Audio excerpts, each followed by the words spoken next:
Hello everyone, welcome back to this channel. In today's video, I'll show you how to try Toojet for free step by step using the official Toojet website. So let's get started. First, make sure to open any web browser. As you can see, I have opened the Google Chrome. Within the search bar, tap Toojet. Now it will show different results based on Toojet, but please make sure to choose the official Toojet page. On the home screen, you will see a big button that says Try for free.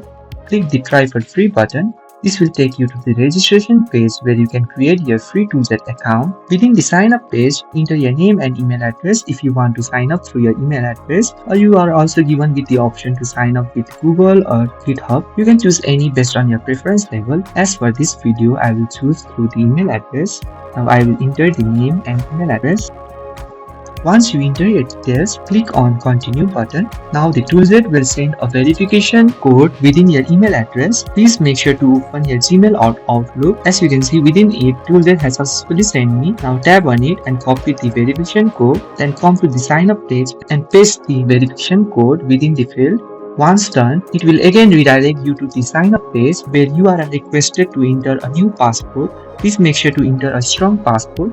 After entering the passport, tap on the sign up button. Now the Toojet will verify your details. After verification, you can see that you have successfully created an account where you can freely work. Now you can start building apps right away. Inside the dashboard, you can just create apps with drag and drops while connecting to the database and APIs. And that's how you are now trying the Toojet for free. So if you find this video helpful, please do not forget to like and subscribe to the channel. Thank you for watching, and I will see you in the next video.